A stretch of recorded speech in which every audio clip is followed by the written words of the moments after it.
Hello दोस्तों, आप सभी का एक बार फिर से शुभम पांडे श्री पॉइंट सेंटर में स्वागत है। आज हम लोग पढ़ेंगे विभिन्न पदाधिकारियों का वरीयता क्रम कि कौन कौन से अधिकारियों का ठीक कौन कौन सा वरीयता क्रम होता है। वरीयता क्रम मतलब अगर कोई भी हमारे देश में कोई बैठक होता है, बड़ी बैठक होती है, ठीक, मान लीजिए कहीं पार्लियामेंट में कहीं बैठक हो रही है या दिल्ली में कहीं बैठक हो रही है, तो व्यक्ति किस स्थान पर किस जगह कौन बैठेगा पहले क्रम में, ठीक, तो वही वरीयता क्रम कौन है।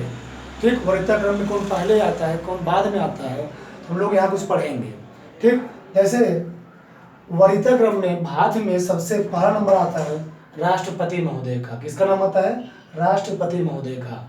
तो अनुच्छेद 52 में बताया गया है, अनुच्छेद 52 में बताया गया है कि भारत का एक राष्ट्रपति होना चाहिए। क्या? भारत का एक राष्ट्रपति होना चाहिए। ठीक, इसमें बहुत सारे प्रावधान हैं, 52 में, 53 में, 54 में बहुत सारे प्रावधान हैं। ठीक, तो भारत के एक राष्ट्रपति होना चाहिए जिसके लिए बहुत सारी योग्यताएं बताई गई हैं कि राष्ट्रपति बनने के लिए 35 वर्ष कम से कम आयु होना चाहिए। ठीक, वह पागल या दीवानी नहीं होना चाहिए। ठीक, वह कोई लाभ के पद पर नहीं होना चाहिए। तो बहुत सारे उसमें बात बताए गए हैं। तो पूछा आता है कि भारत का पहला राष्ट्रपति कौन था? तो भारत का पहला राष्ट्रपति कौन था? डॉक्टर राजेंद्र प्रसाद। कौन थे? डॉक्टर राजेंद्र प्रसाद। आगे, भारत की पहली महिला राष्ट्रपति कौन थे? तो भारत की पहली महिला राष्ट्रपति कौन थी? श्रीमती प्रतिभा पाटिल। कौन थी? श्रीमती प्रतिभा पाटिल। आगे, भारत के वर्तमान समय में आज राष्ट्रपति कौन है? वर्तमान समय राष्ट्रपति कौन है? श्री रामनाथ कोविंद। कल चुनाव हुआ है, चुनाव हो चुका है। ठीक, अब राष्ट्रपति पद उम्मीदवार के लिए भाजपा की प्रत्याशी कौन हो चुकी हैं? द्रौपदी मुर्मू। कौन? द्रौपदी मुर्मू। ठीक, आगे, तो वरीयता क्रम में सबसे पहला नाम किसका आता है? राष्ट्रपति का। आगे उपराष्ट्रपति। क्या? उपराष्ट्रपति। तो उपराष्ट्रपति के बारे में प्रावधान के अनुच्छेद में है। तो उपराष्ट्रपति के बारे में प्रावधान जो है अनुच्छेद 63 में, किसमें? अनुच्छेद 63 में है। ठीक, तो उपराष्ट्रपति अनुच्छेद 63 में बताया गया कि भारत का एक उपराष्ट्रपति होना चाहिए। ठीक, तो भारत का पहला उपराष्ट्रपति कौन था? Doctor S Radhakrishnan. कौन थे? Doctor S Radhakrishnan. ये जो डॉक्टर एस राधाकृष्णन थे, ये भारत के दूसरे राष्ट्रपति थे और पहले उप राष्ट्रपति थे। ठीक, और वर्तमान समय में भारत के उपराष्ट्रपति कौन है? वेंकैया नायडू। कौन है? वेंकैया नायडू। जो भारत का उपराष्ट्रपति होता है वह राज्यसभा का सभापति भी होता है। क्या होता है? सभापति भी होता है, सभापतित्व का काम करता है भारत का उपराष्ट्रपति। आगे, तीसरे वरीयता क्रम में तीसरे स्थान कौन आता है? प्रधानमंत्री। कौन होता है? प्रधानमंत्री। ठीक, तो प्रधानमंत्री बारे में अनुच्छेद किसे बताया गया? 74 में। प्रधानमंत्री बारे में अनुच्छेद किसे बताया गया? 74 में। ठीक, तो भारत के पहले प्रधानमंत्री कौन थे? पंडित जवाहरलाल नेहरू। भारत के अर्थात इस इंडिया के भारत के पहले प्रधानमंत्री कौन थे? पंडित जवाहरलाल नेहरू, जो 16 वर्ष 9 माह 13 दिन तक अपनी पद पर सुशोभित थे। कितने साल तक? प्रधानमंत्री में सबसे लंबा कार्यकाल किसका था? तो पंडित जवाहरलाल नेहरू का। 16 वर्ष तक अपने पद पर क्या थे? सुशोभित थे। ठीक, आगे आता है पहली महिला प्रधानमंत्री का नाम बताइए। तो पहली महिला प्रधानमंत्री कौन थी? श्रीमती इंदिरा गांधी। कौन थी? श्रीमती इंदिरा गांधी। ठीक, इंदिरा गांधी। ठीक, उसके बाद कौन है? अटल बिहारी वाजपेयी। प्रधानमंत्री अटल बिहारी वाजपेयी भारत के कितनी बार प्रधानमंत्री बने थे? इनसे बहुत सारे प्रश्न पूछे जाते हैं कि अटल बिहारी वाजपेयी भारत के कितनी बार प्रधानमंत्री बने थे? तो अटल बिहारी वाजपेयी भारत के 3 बार प्रधानमंत्री बने थे। ये ऐसे पूछा जाता है कि प्रधानमंत्रियों के कार्यकाल में सबसे कम कार्यकाल किसका था? तो अटल बिहारी वाजपेयी का। किसका? अटल बिहारी वाजपेयी का। ये 3 बार भारत के प्रधानमंत्री बने थे। इससे प्रश्न उठ जाता है। आगे, प्रधानमंत्रियों में सबसे उम्र में कौन व्यक्ति प्रधानमंत्री बना था? तो राजीव गांधी। जब इंदिरा गांधी की हत्या हुई थी सन 1984 में, उनके दो सैनिक, ठीक, तेजिंदर सिंह और शत्रुघ्न सिंह ने क्या किया? उनकी हत्या कर दिया था। तो इंदिरा गांधी की हत्या होने के बाद क्या होता है? उनका पुत्र, उनके बेटे राजीव गांधी कमान संभालते, मतलब वो क्या बनते हैं? भारत देश के प्रधानमंत्री बनते हैं। सबसे कम उम्र में भारत देश के प्रधानमंत्री कौन बने थे? राजीव गांधी। और बात की जाए कि सबसे अधिक उम्र में भारत देश के प्रधानमंत्री कौन बने थे? तो मोरारजी देसाई। कौन बने थे? मोरारजी देसाई। आगे है, तो वरीयता क्रम में सबसे पहला नंबर किसका? राष्ट्रपति का, फिर किसका? उपराष्ट्रपति का, फिर किसका? प्रधानमंत्री का। ठीक, मान लीजिए कहीं मीटिंग समा हो रहा है, कहीं भारत रत्न दिया जा रहा है कहीं स्थान पर, दिल्ली में कहीं मान लीजिए बैठे हुए हो वहाँ लोग, तो पहली कुर्सी किसकी लगेगी? राष्ट्रपति महोदय की लगेगी। फिर दूसरी कुर्सी किसकी लगेगी? उपराष्ट्रपति महोदय की। फिर तीसरी कुर्सी किसकी लगेगी? प्रधानमंत्री महोदय लगेगी। फिर चौथे नंबर कौन आएंगे? राज्यों के राज्यपाल, उसी राज्य के राज्यपाल। मान लीजिए यूपी में बैठक हो रही है, किसी चीज के बारे में बैठक हो रही है, वहां पर बड़े बड़े पदाधिकारी आ रहे हैं, तो पहले कौन बैठेंगे? राष्ट्रपति महोदय बैठेंगे, फिर उपराष्ट्रपति महोदय बैठेंगे, फिर प्रधानमंत्री महोदय बैठेंगे, फिर कौन बैठेगा? उसी राज्य का राज्यपाल। मान लीजिए यूपी में बैठक हो रही है, तो यूपी में मान लीजिए कोई आ गया, पश्चिम बंगाल वाला उपराज्यपाल आ गया, या उड़ीसा वाला उपराज्यपाल यूपी में आ गया, तो उड़ीसा वाला राज्य का जो उड़ीसा वाला राज्यपाल होगा वह चौथे क्रम में नहीं बैठेगा, बल्कि जिस राज्य में बैठक हो रही है उस राज्य का राज्यपाल चौथे क्रम पे बैठेगा। उसका क्रम कोई अलग होगा, 13वां नंबर 12वां नंबर पर होगा, ठीक, हो सकता है 9वें नंबर पर हो। आगे राज्यों का राज्यपाल, तो राज्यों का राज्यपाल का कौन क्रम होता है? चौथा नंबर होता है। तो अनुच्छेद 153 में भारत के राज्यपाल के बारे में बताया गया है, ठीक, कि भारत के प्रत्येक राज्यों में एक राज्यपाल, कम से कम एक राज्यपाल होना चाहिए। ठीक, भारत के प्रत्येक राज्यों में कम से कम एक राज्यपाल होना चाहिए। तो भारत की पहली महिला राज्यपाल कौन थी? श्रीमती सरोजिनी नायडू। भारत की पहली महिला राज्यपाल कौन थी? श्रीमती सरोजिनी नायडू। इनको भारत कोकिला के भी नाम से संबोधित किया जाता है। आगे वर्तमान समय में उत्तर प्रदेश की, वर्तमान समय में यूपी, हम लोग यूपी में रह रहे हैं, तो वर्तमान समय में यूपी की राज्यपाल कौन है? आनंदीबेन पटेल। ठीक, आगे इसके बाद 5वें क्रम में आता है वरीयता क्रम में भूतपूर्व राष्ट्रपति। कौन आते हैं? भूतपूर्व राष्ट्रपति, जो पहले से राष्ट्रपति रह चुके हैं। जैसे मान लीजिए एपीजे अब्दुल कलाम, उनकी देहांत हो गया, प्रणब मुखर्जी, उनका भी देहांत हो गया। ठीक, तो 5वें क्रम पे वो लोग आएंगे, भूतपूर्व राष्ट्रपति से श्रीमती प्रतिभा पाटिल हो गई, ये क्या है? 5वें क्रम पे आएंगे। क्या ये 5वें क्रम पे आएंगी? अगला है भारत के मुख्य न्यायाधीश। क्या? भारत के मुख्य न्यायाधीश, सुप्रीम कोर्ट के मुख्य न्यायाधीश बात हो रही है, चीफ जस्टिस की बात हो रही है। 6वें क्रम पे आएंगे, वरीयता क्रम के 6वें क्रम पे भारत के मुख्य न्यायाधीश। तो अनुच्छेद 124 में सुप्रीम कोर्ट बारे में बताया गया है।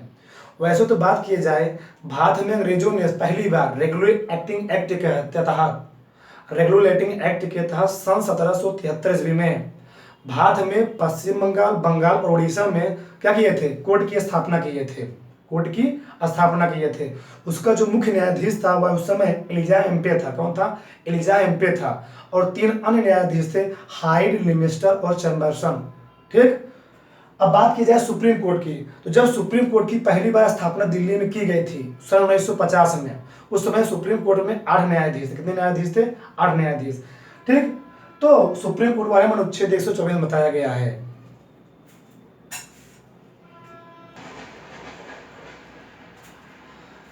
आगे हम लोग पढ़ेंगे भारत के पहले सुप्रीम कोर्ट के पहले मुख्य न्यायाधीश कौन थे? हीरालाल जे कानिया। शॉर्ट इनको हम लोग कहते हैं एच जे कानिया। क्या नाम कहते हैं? H J Kania, supreme court के मुख्य न्यायाधीश पहले। और वर्तमान समय में सुप्रीम कोर्ट के मुख्य न्यायाधीश कौन है? एन.बी. रमन्ना। कौन है? एन.बी. रमन्ना है। आगे हम लोग आते हैं लोकसभा के अध्यक्ष। तो वरीयता क्रम में जहां पर भारत का मुख्य न्यायाधीश बैठेगा उसके बगल में ही लोकसभा का अध्यक्ष बैठेगा। कौन बैठेगा? स्पीकर। जहां पर सुप्रीम कोर्ट का मुख्य न्यायाधीश बैठेगा उसके बगल में ही लोकसभा स्पीकर का क्या लगेगा? कुर्सी लगेगा, चेयर लगेगा। तो लोकसभा स्पीकर के बारे में अनुच्छेद किसे बताया गया? अनुच्छेद 81 में। जो लोकसभा होता है या संसद के होते हैं 3 अंग, संसद के होते हैं 3 अंग। जो सबसे बड़ा अंग होता है वह होता है राष्ट्रपति। फिर संसद के 3 अंग, राष्ट्रपति, लोकसभा, राज्यसभा। तो राष्ट्रपति के बारे में बताया गया अनुच्छेद 52 में, लोकसभा के बारे में अनुच्छेद 81 में, राज्यसभा के बारे में अनुच्छेद 80 में। जो लोकसभा होता है इसको हम लोग कहते हैं चर्चित सदन, निम्न सदन, युवाओं का सदन। उसी प्रकार जो राज्यसभा होता है वह होता है बूढ़ों का सदन, उच्च सदन।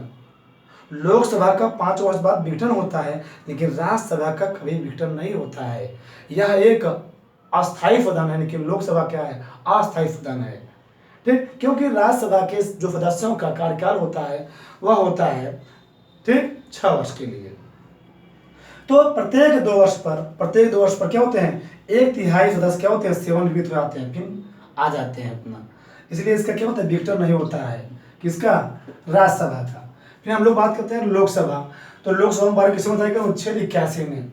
तो पहला लोकसभा अध्यक्ष कौन था, ठीक, जीबी मावलंकर। कौन थे, जीबी मावलंकर। पहली महिला लोकसभा के अध्यक्ष कौन थे, पहली महिला लोकसभा अध्यक्ष मीरा कुमार, कुमारी नहीं, मीरा कुमार पहली महिला लोकसभा अध्यक्ष। वर्तमान समय में भारत के लोकसभा अध्यक्ष कौन है, ओम बिरला। कौन है, ओम बिरला। इनकी बेटी यूपीएससी में निकाली है, ठीक, ओम बिरला वर्तमान समय में क्या है, भारत के लोकसभा के स्पीकर हैं, ओम बिरला।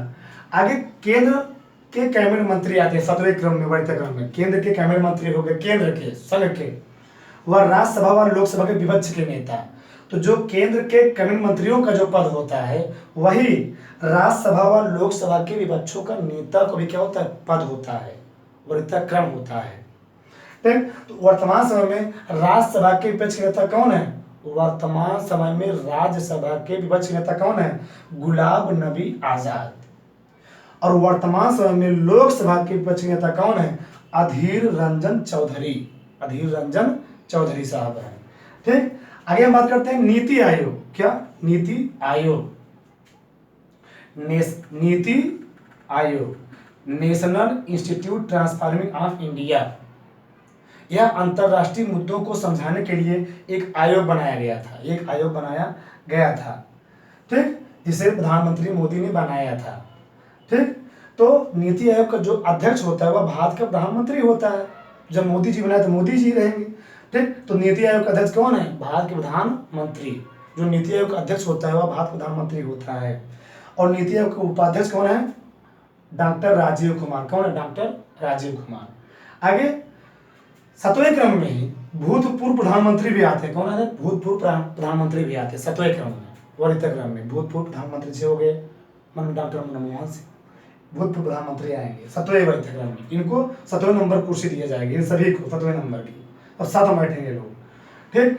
आगे है राज्यों के मुख्यमंत्री। राज्यों के मुख्यमंत्री, उसी राज्य के मुख्यमंत्री, जिस राज्य में, अगर उसी राज्य, जिस राज्य में बैठक हो रही है उसी राज्य के मुख्यमंत्री होंगे तब इनको फतवा का वरीयता दिया जाएगा। अगर अलग राज्य के मुख्यमंत्री होंगे तो उनको फतवा नहीं, भगा दिया जाएगा, 8वां नंबर 10वां नंबर दिया जाएगा, 10वां नंबर दिया जाएगा, वहां ना बेटा फतवा नंबर नहीं दिया जाएगा, पीछे जा बैठो, ठीक। तो सब वैतक्रम बनाया गया है।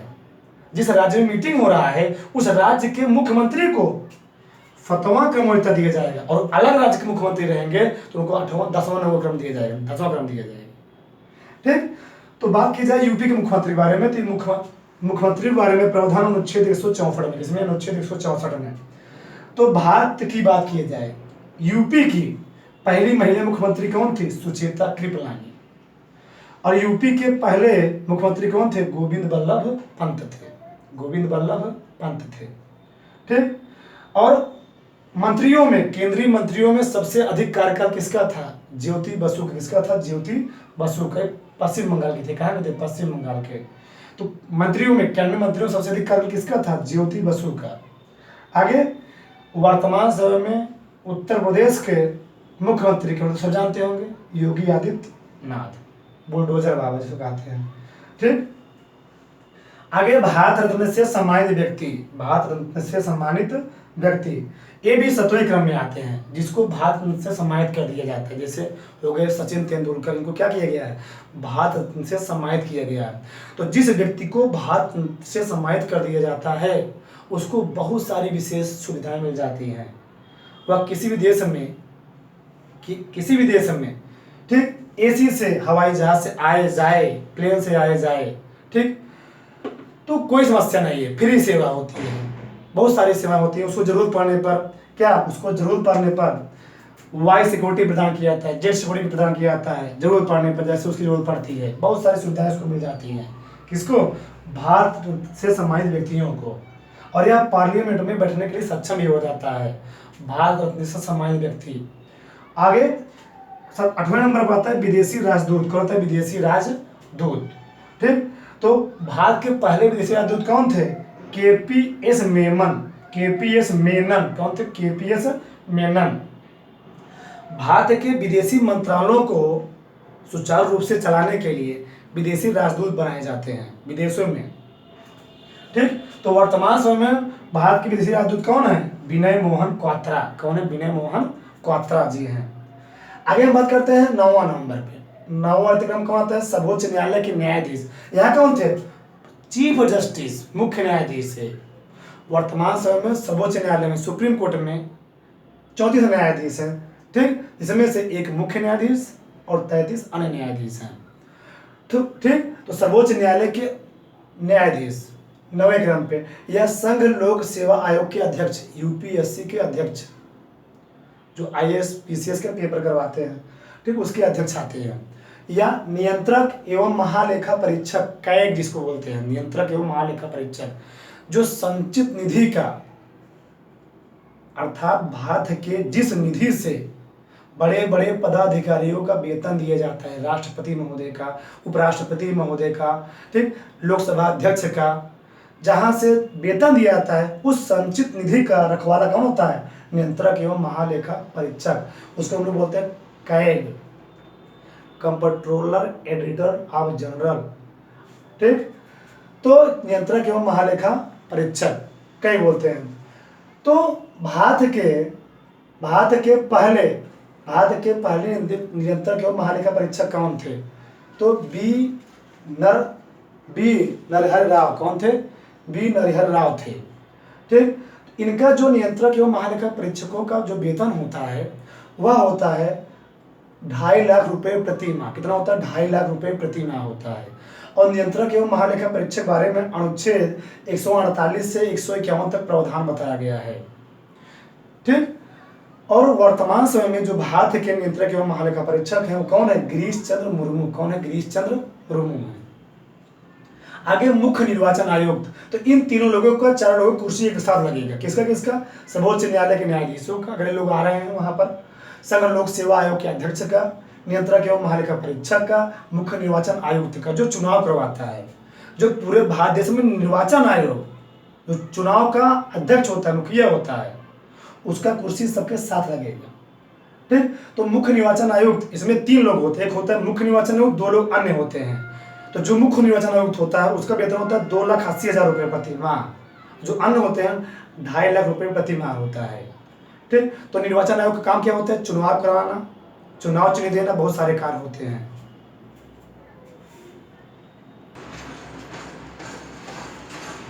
तो भारत के पहले मुख्य निर्वाचन आयुक्त कौन थे? सुकुमार सेन। कौन थे? सुकुमार सेन। अनुच्छेद 324 से 329 तक निर्वाचन आयोग को बताया गया है। मुख्य निर्वाचन आयुक्त का वेतन कितना होता है? 2,80,000 रुपये प्रति माह। और वर्तमान समय में जो भारत के निर्वाचन आयोग के अध्यक्ष हैं, वो राजीव कुमार है। कौन? राजीव कुमार। आगे हम बात करते हैं राज्यसभा के उपसभापति। कौन अतिक्रम आता है? 10वां नंबर। ठीक, तो राज्यसभा के सभापतियों का, या लोकसभा के अध्यक्ष उपाध्यक्षों का, नीति आयोग के सदस्यों का, और राज्यों के उप मुख्यमंत्रियों का, इन 4 लोगों का वरीयता क्रम में स्थान एक ही है। ठीक, तो राज्यसभा के उपसभापति पहले कौन थे? राज्यसभा के पहले उपसभापति कौन थे? Doctor S Radhakrishnan. वर्तमान समय में राज्यसभा के उपसभापति कौन है? हरिवंश नारायण सिंह। कौन है? हरिवंश नारायण सिंह। आगे बात की जाए लोकसभा के उपाध्यक्ष, तो जितना पद होता है राज्यसभा के सभापति का, उतना ही पद होता है लोकसभा के उपाध्यक्ष का। ठीक, तो लोकसभा के पहले उपाध्यक्ष कौन थे? अनंत सैनम। इस समय लोकसभा उपाध्यक्ष का पद क्या है? रिक्त है, खाली है। ठीक, नीति आयोग के सदस्यों का, जो अन्य सदस्य हो गए, राज्यों के उप मुख्यमंत्रियों का, एक क्या इनका अतिक्रम कौन होता है? 10वां नंबर पर आता है।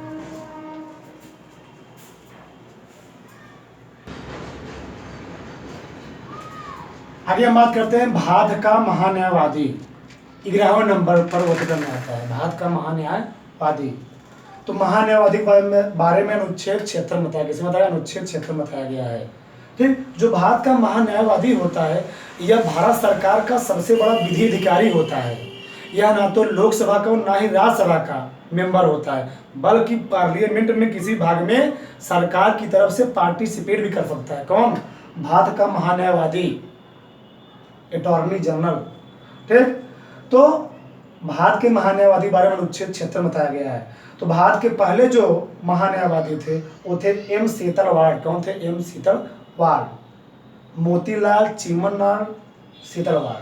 ठीक। तो भारत के महान्यायवादी जो वेतन होता है वह 2,80,000 रुपये प्रति माह होता है, और इनकी जो योग्यताएं होती हैं वह सुप्रीम कोर्ट के मुख्य न्यायाधीश जैसी होती हैं महान्यायवादी का। ठीक। आगे वर्तमान समय भारत के महान्यायाधीश कौन है? के वेणुगोपाल। कौन है? के वेणुगोपाल है। ठीक। आगे महान्यायवादी जैसा ही वरीयता क्रम कौन होता है? इनके बगल में कौन बैठ सकते हैं? कैबिनेट सचिव और उपराज्यपाल, केंद्र शासित प्रदेशों के उपराज्यपाल, जैसे दिल्ली हो गया, पांडिचेरी हो गया, ठीक, अंडमान निकोबार हो गया, इसमें क्या बनाते हैं? उपराज्यपाल बनाए थे। राज्यपाल नहीं, उपराज्यपाल बनाए जाते हैं। आगे 12वें नंबर पर आते हैं सेनाध्यक्ष। ठीक। तो भारत में 3 प्रकार के सेनाध्यक्ष होते हैं, थल सेनाध्यक्ष, वायु सेनाध्यक्ष और नौसेना अध्यक्ष। तो वर्तमान समय में भारत के थल सेनाध्यक्ष कौन है? जनरल मनोज पांडे। जनरल मनोज पांडे वर्तमान समय में भारत के वायु सेनाध्यक्ष कौन है? एयर मार्शल विवेक राव चौधरी। एयर मार्शल विवेक राव चौधरी, कहीं मिलेगा BR चौधरी। ठीक। आगे नौसेनाध्यक्ष, तो वर्तमान समय में भारत के नौसेनाध्यक्ष कौन है? Admiral R Hari Kumar. ठीक। इतना बातें था, बहुत सारे वरीयता क्रम हैं।